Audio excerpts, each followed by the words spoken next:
Welcome to FilAm Creative Voices. I'm Arlyn de la Pena. And I'm Walter Talents. And today we have a very special guest. We have Justin Foronda from HiFi Kitchen. He is the founder. How are you doing? I'm so good. Yeah. Thank you guys. Hey man, welcome to FilAm Creative Voices. Appreciate you guys. So tell us what's going on. What's new with HiFi? Yeah. So HiFi Kitchen, it's my first restaurant ever. I'm a native of the neighborhood. I grew up here, just down the street from SIPA, born and raised. So it's like a dream come true to be able to share my passion with the community that I grew up with. Awesome. Yeah. With both. And for those people who don't know, when we say HiFi, we mean historic Filipino town. It's a neighborhood here in Los Angeles, California, where Filipinos who immigrated here in the 1930s or turn of the century and worked in farms, they were placed here. This is where they had to live, and it's been designated by Los Angeles as historic Filipino town, and that's where you get the name HiFi. Yeah, right? the first two letters of the. There you go. So people don't put it together. Well, because people probably think it's like you guys are like audio, like Right. Yeah. Totally. Although I mean, like in the name, hi-fi, high fidelity, highly faithful to the original recording, right? So if the live recording is the Philippines, I was born in America, so I'm kind of like a derivative of the live recording. Ooh, layers. So, I like it. So how long has this journey been going for you? When did you first come up with the concept that you really want to open up your own restaurant? I mean, it's always been like just a running joke in the family. Oh yeah, when we have our restaurant, we're gonna do this. Things like that. But I was always into food and cooking and stuff like that. Creating things and then sharing them.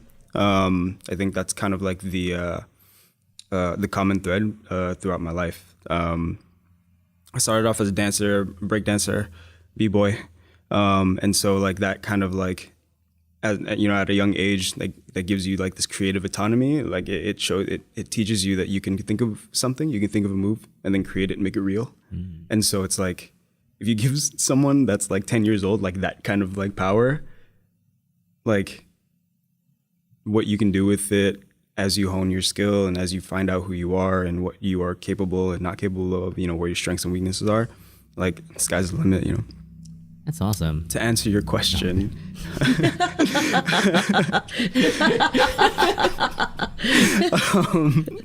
So I started cooking it I started a pop-up brunch. I was moonlighting pop-up brunch.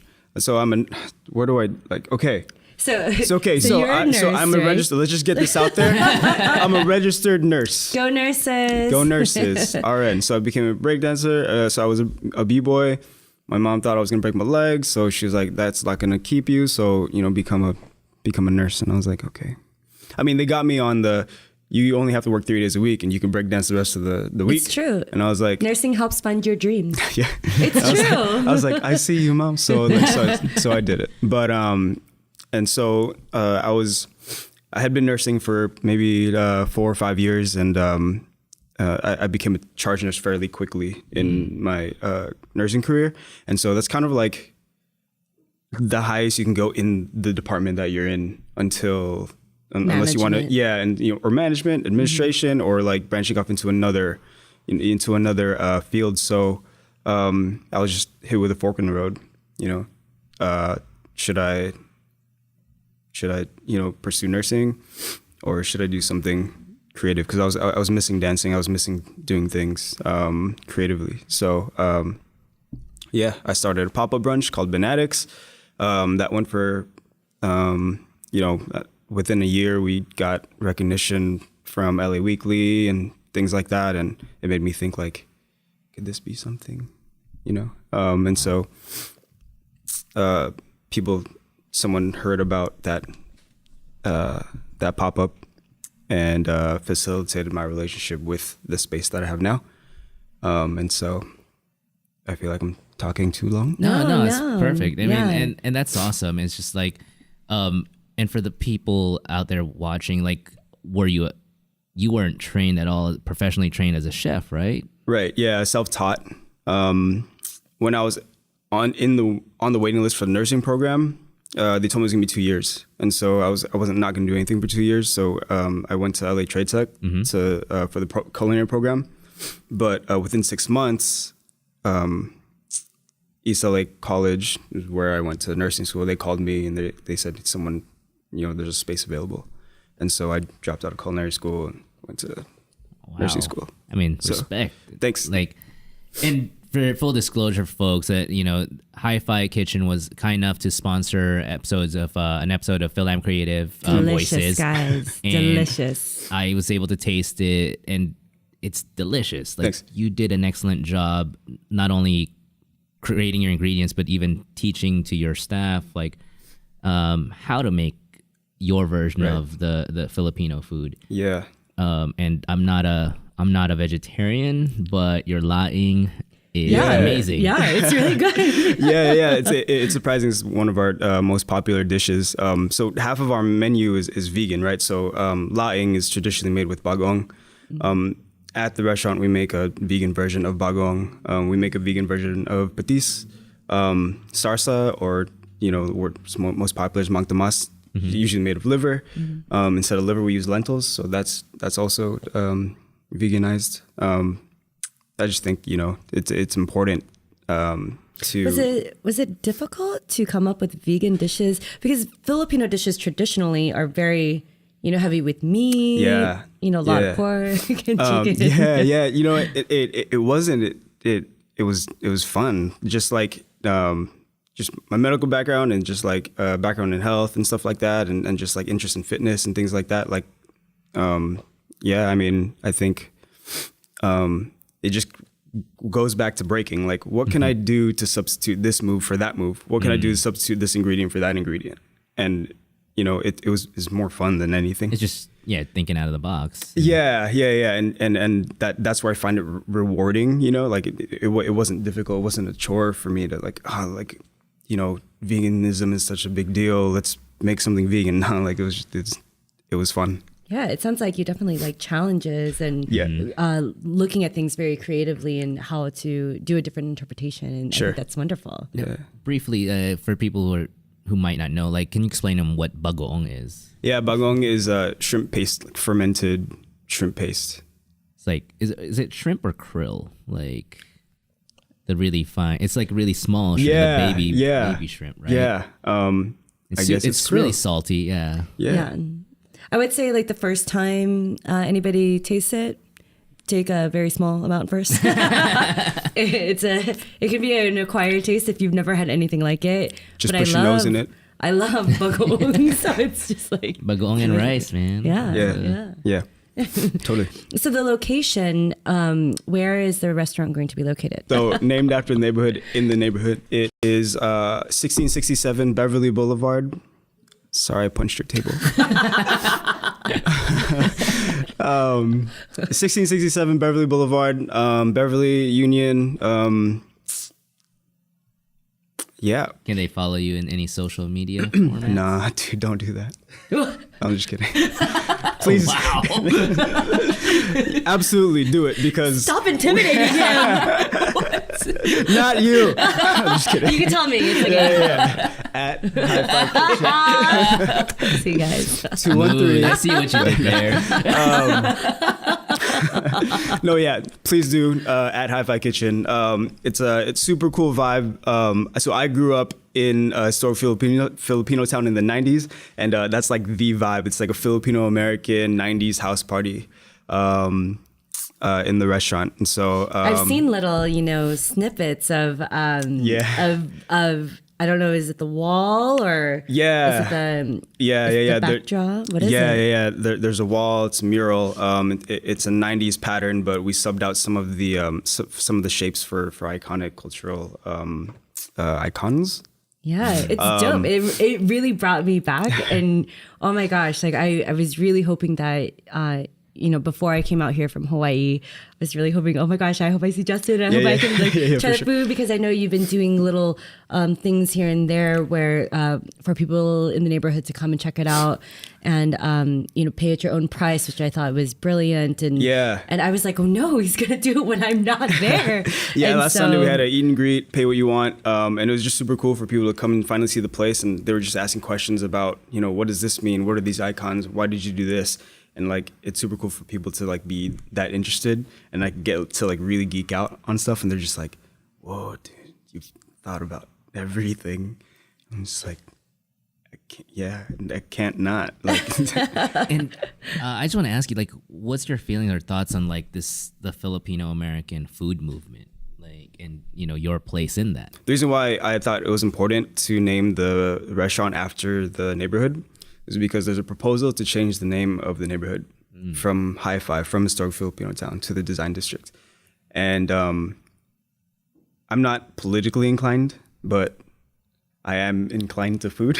Mm-hmm. And so this is my response. And so, whether or not it goes through, whether or not they do change the name of it, I felt it was necessary to put HiFi Kitchen there so people always knew, or people always know, that this is historic Filipino town. Mm-hmm. There's actually a mural in there that says this is historic Filipino town.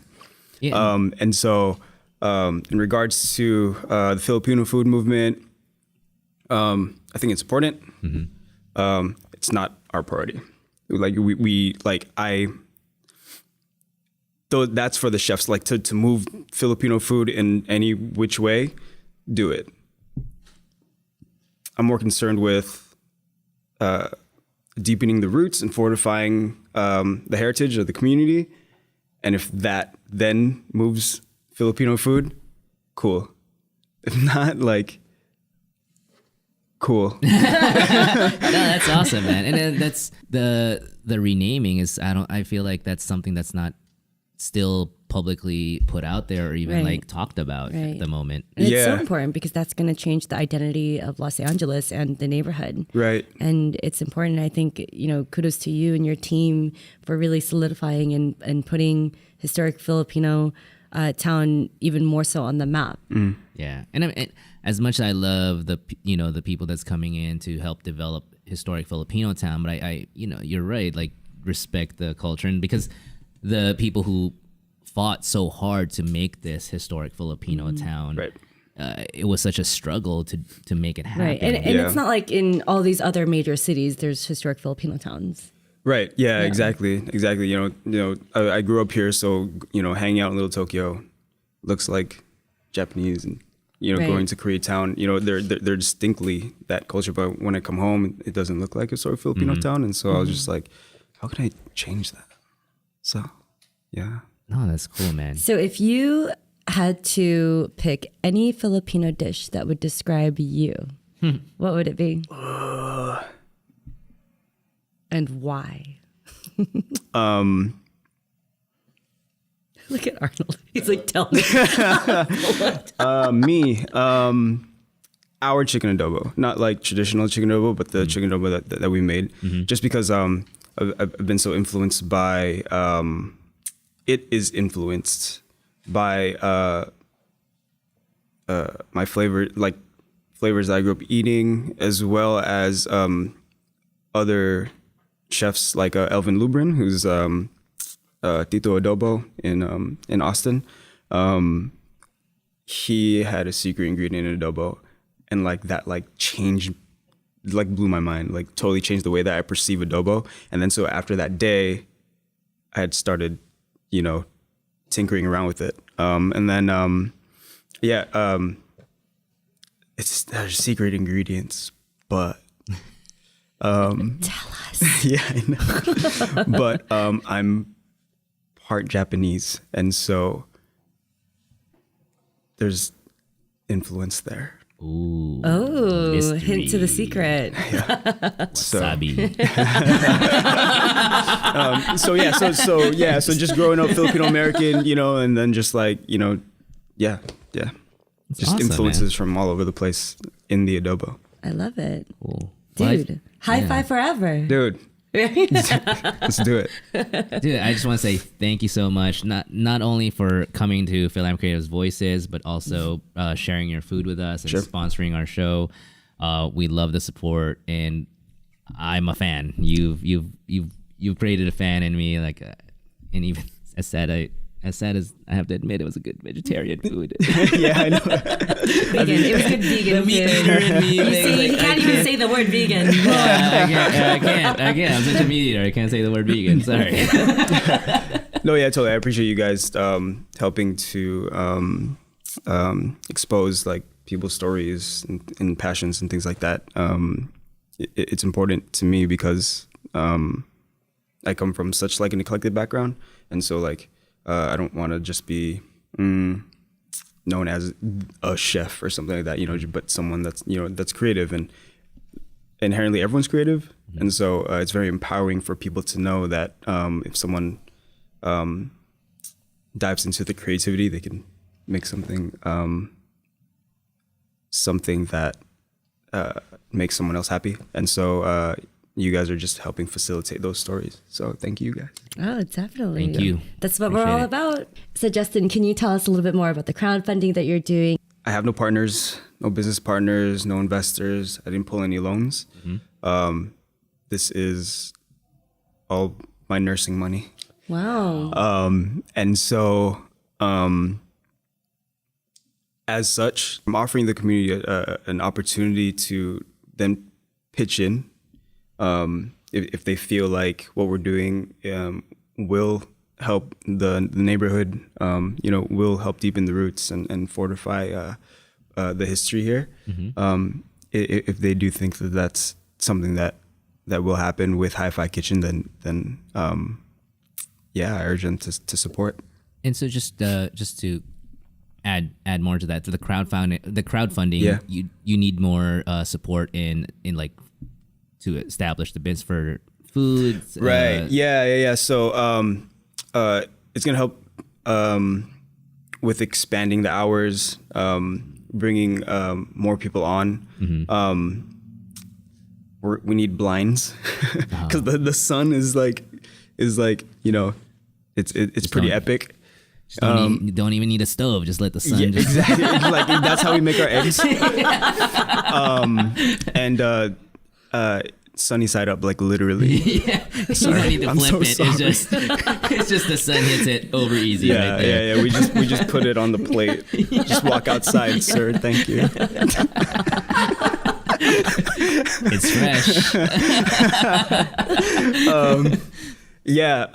And then it's also going to help pitch in for equipment to modify the kitchen, just so we have a more efficient flow in the back, and so that, you know, the staff has like a more rewarding experience working there. Awesome. Yeah. So yeah, for all you guys watching this, go support. Check out his website, his social media to get more information. Follow their crowdfundings and just give them money. And it's a great restaurant. I really wish you the best. I'm confident you're gonna succeed. Thank you. The food it speaks for itself. Yeah, I appreciate you. So thank you. Thank you for trying it. Yeah. Yeah. Of course. It's delicious. Yeah. I'll try anything once, and if it's good, I'll try it again. I'm just gonna tell him it's not vegan, and I'm just gonna keep giving you vegan food. I'm like, it's so good. Oh no, man, I don't know. Justin's gonna make it, and then you're gonna be like, okay, I'll eat it. Yeah. See? Well, thank you for coming to FilAm Creative, Justin. And I'm Walter Talons. I'm Arlyn De La Pena. And you are watching FilAm Creative Voices. And thank you for watching. Till next time. Mahalo.